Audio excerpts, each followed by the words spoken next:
Good, we're on. I'm ready. Morning, Dawn. Morning, Mark. Yeah, well, what were those? What were your words before I press record? What are you doing? We're not even recording. You don't understand the preparation that goes into this, do you? I do understand, but I do sometimes wonder what you're up to. Yeah, well, I had to queue quite a lot up nowadays to get everything sorted. So, yeah, getting a bit of a pickle otherwise. So, it's episode 38, Thursday, the 30th of April. We're still going, just about, aren't we? Yes. Yeah, it's doing us a world of good. We'll start with music from yesterday, which was from Russia with Love, from the film called, what's it called? Live and Let Die? I'm going to kill you in a minute. From Russia with Love. It's Sorry. Oh dear.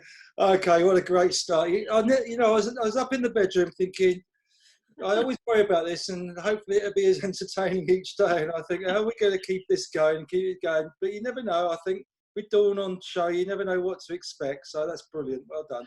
Yeah, it was the film from Russia with Love, which is a James Bond film. I don't think you'll know which version it was, but it was by John Barry. But the link was, it was linking, of course, Russia with Back in the USSR by the Beatles from the following day.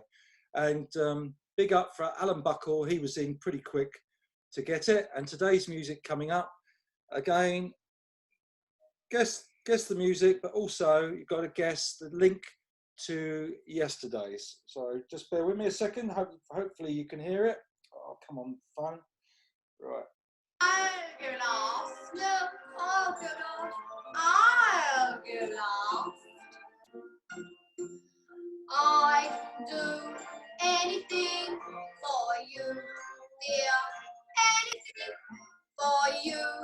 Mean everything to me. I know that I'd go anywhere for your smile. Anywhere for your smile. Everywhere I'd see. That will do. I'd go anywhere for your smile, anywhere. There you go.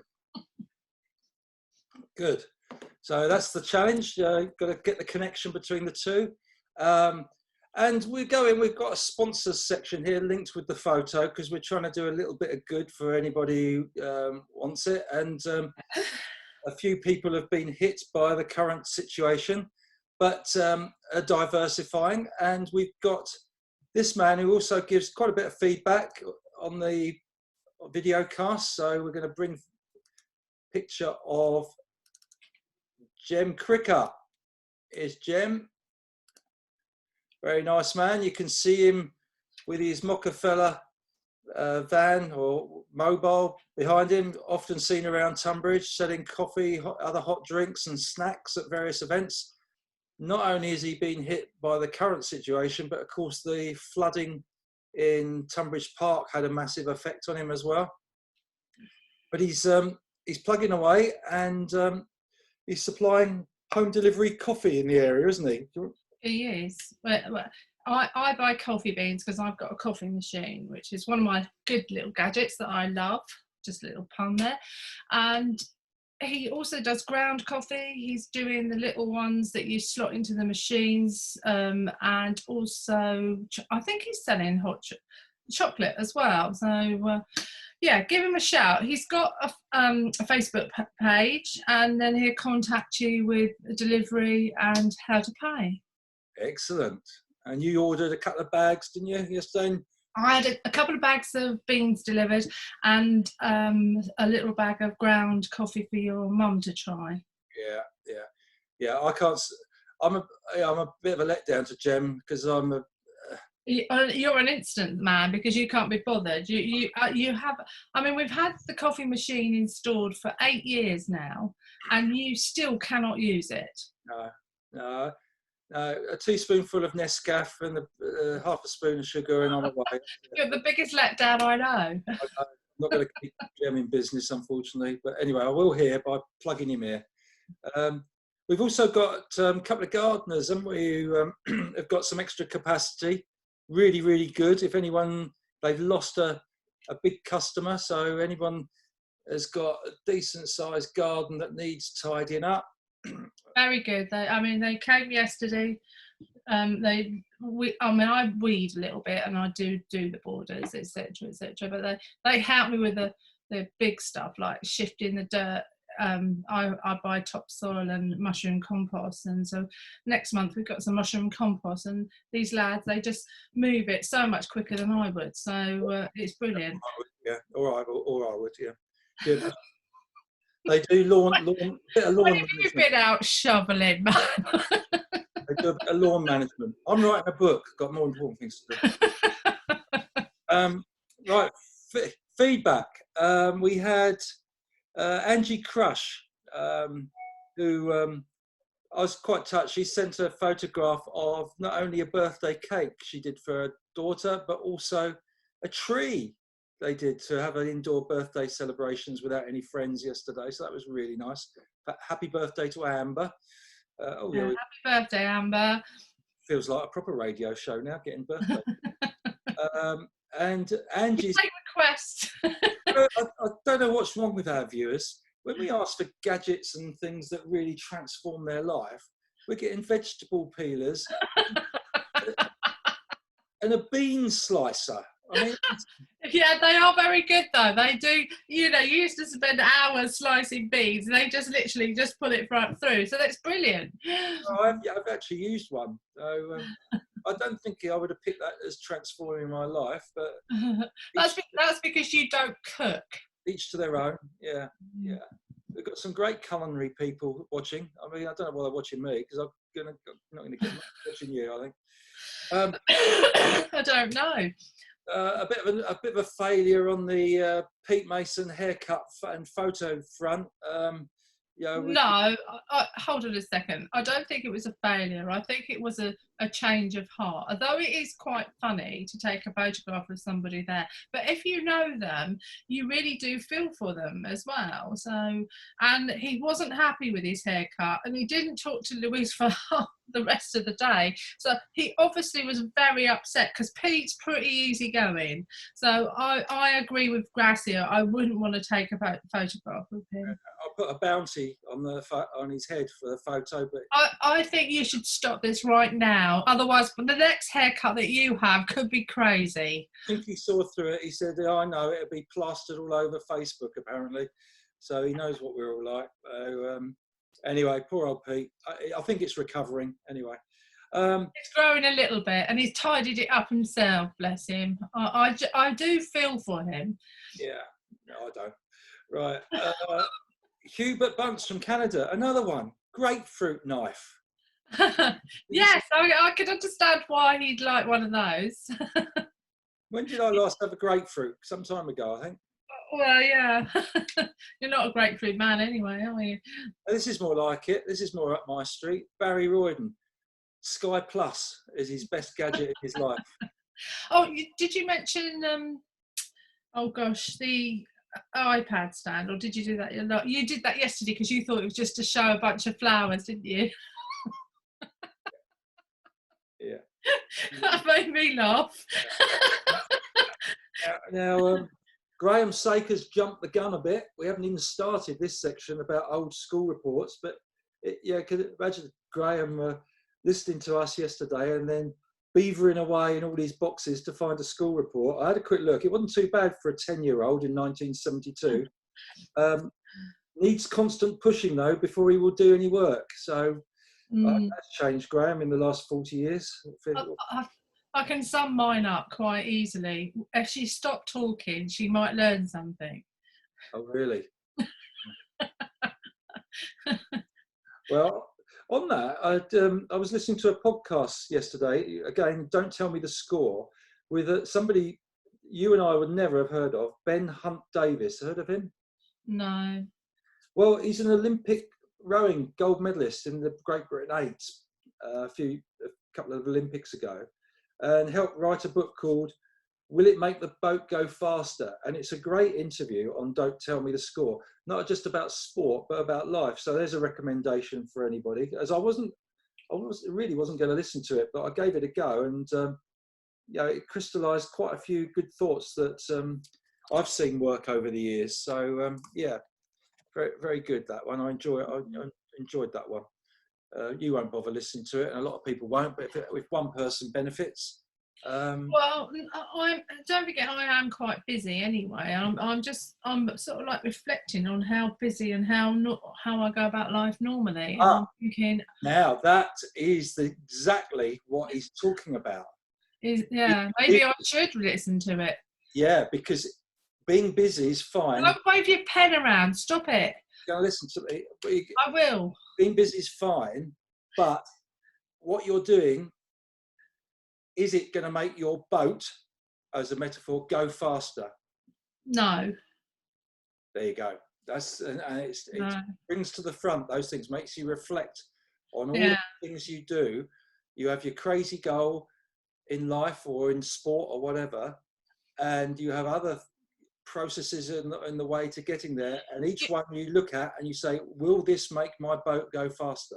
But I will have to say a proviso on that whole thing is that everyone is different, and so in a sense you can't have everyone the same.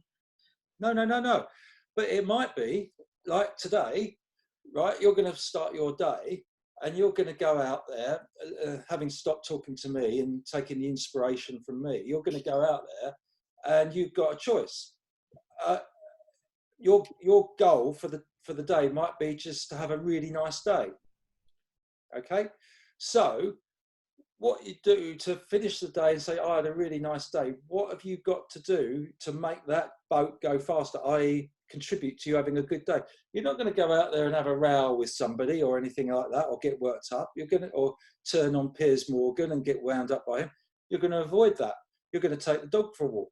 You're then going to have a nice coffee or whatever. You're going to get the feedback off Facebook. Mm-hmm. You're going to do things that contribute to. You're going to focus on those things. You see what I mean? That's what. Yeah, I've got the key of having a nice day. Don't listen to the media, because I don't think one of them have spoken anything that relevantly helps when somebody's locked down. Your boat going faster is to have a good day. That's no, it's to not put up with any nonsense. And you might have something else, like, I don't know, get the garden sorted, but the garden is sorted. But you might have something else that is a goal, and so you've got to think what's going to contribite towards that. Mm. I thought it was a very, very, very good sort of way of thinking. Mm. Yeah. And the other thing he said is, if you keep procrastinating and keep putting stuff off, like going for a run, reading a book, writing a book, listening to a podcast. I've tried this with somebody yesterday. I said, listen to this. He goes, oh, no, I can't be bothered. I just can't stand people rattling on, can't concentrate. Just give it 10 minutes. Give something 10 minutes. If you do your tax return or writing a book or, planning training or whatever it might be, give it 10 minutes. And the chances are you'll think, well, this isn't so bad. And you'll carry on for a few more minutes. Basically, the hardest thing is kicking something off. See what I mean? Oh, yeah. I know. Yeah, so it's made you think, isn't it? Don't Tell Me the Score, Ben Hunt Davis. Have a listen if you can. Gadgets. Do you want to finish off on gadgets? You got any more gadgets? I'll get mine. Come on.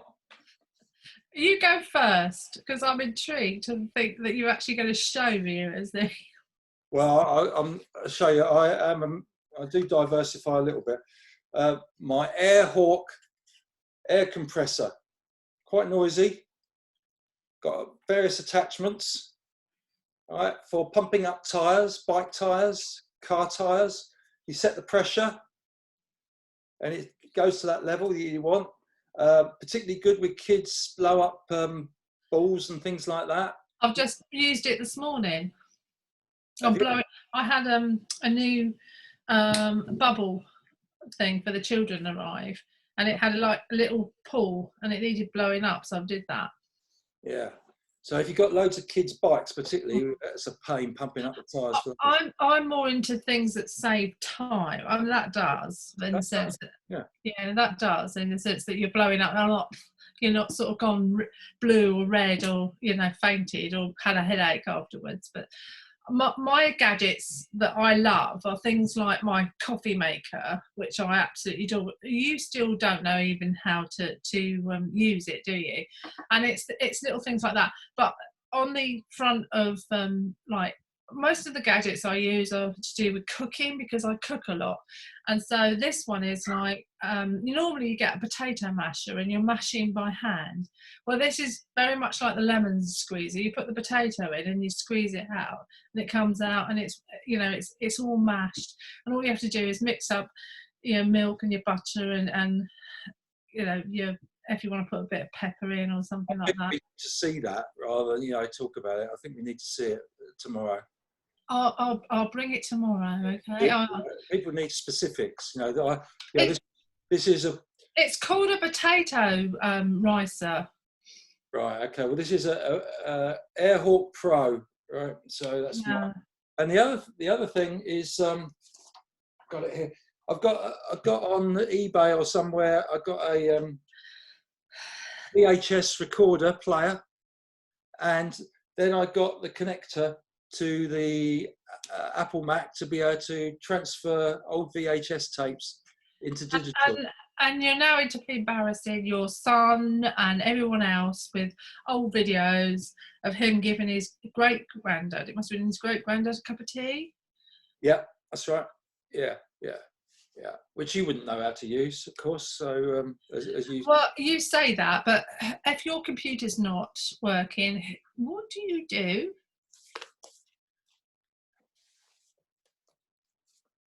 Let's ask you. Not always.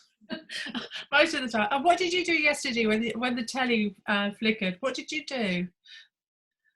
Hey? What did you do when the telly flickered off and changed channel? What did you do?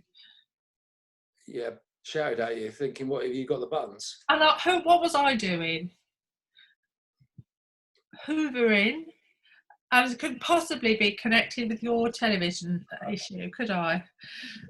No, yeah, mystery. Anyway, I think we'll stop there. Some good tips there, I think, for everybody.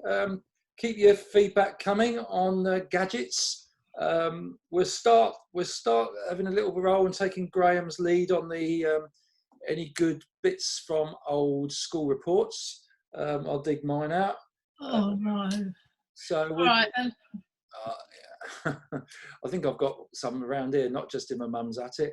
So look forward to that. And sorry, viewers, I really am sorry.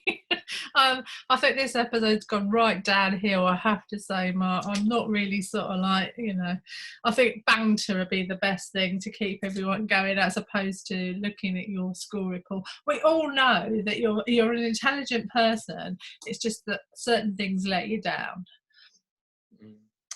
Oh, that's a bit of a negative note to go off on. What do you want a positive one? The whole thing was does it make the boat go faster? Will it make everybody's day a little bit better? Yeah, but sometimes you have to look truth in the face. Okay, that's a good one. Good motto to end with. Okay, cheerio then, Dawn.